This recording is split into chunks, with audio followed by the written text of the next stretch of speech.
So today I want to talk about Squid Game. So if you don't know what Squid Game is, it's essentially a fictional Korean series on Netflix. It's about players who are in a lot of debt, um, who basically have a chance to get their life back, um, partake in a series of children's games in order to get some money so they can live a comfortable life, essentially. And this series sort of like the games really bring out the best in some people and really bring out the worst in some people. And there is a point in the series where the players sort of want to leave. They say, we don't want to be part of this anymore, even though they had signed a contract at the beginning of the games to say players can't leave voluntarily. They start protesting and they use another clause to sort of get their way. So a lot of people voted to leave the games. However, when those players actually went back out into the real world, they were hit once again with their large debts and their struggles and things like that. And they thought, okay, well, it's too difficult out here. Uh, we might as well go back in because it's a lose-lose situation for us. We're just gonna go in, play some games, and at least see where we can go. So that's essentially what drives a lot of the players back in the game. So they go back in and they carry on playing to try and get some money. So without giving any more spoilers as such, I wanted to talk about the sort of things that I think Squid Game does right. So, firstly, um, it has a hierarchy. So, there are people that run the games who are basically just having fun watching people kill themselves and watching people die and just in a state of desperation. And they're sitting there and they're drinking and having fun and, all these sorts of things. So you can already see the parallels, right? And the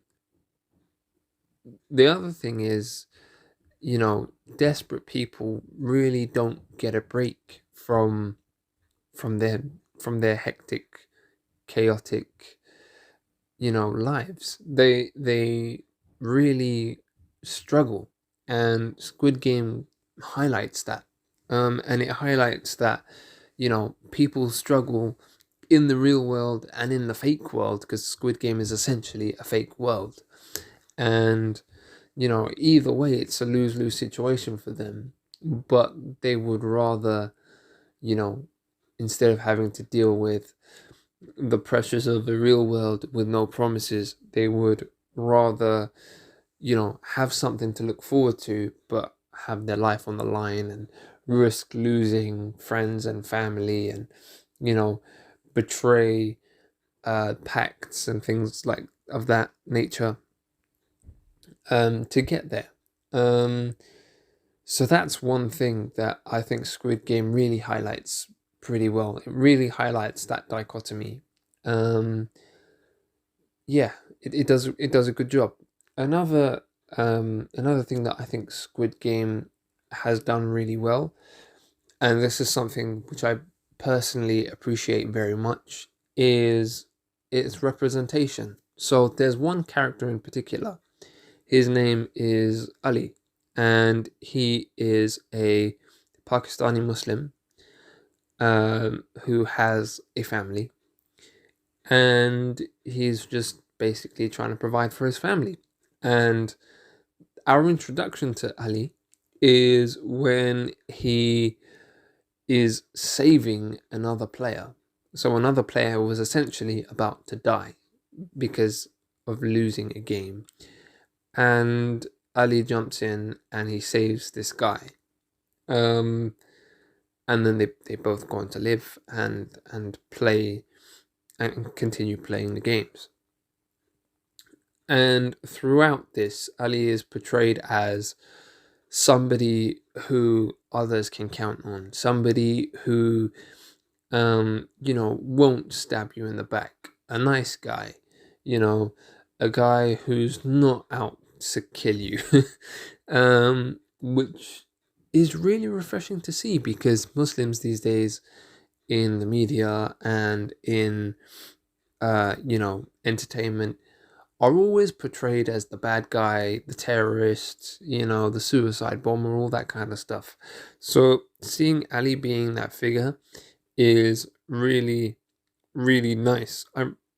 I really liked that about Squid Game. That was one of my favorite things about them. And aside from that, Squid Game just takes you on a really wild, emotional roller coaster. So yeah, if you haven't seen Squid Game, watch it, mate. Don't waste no more time.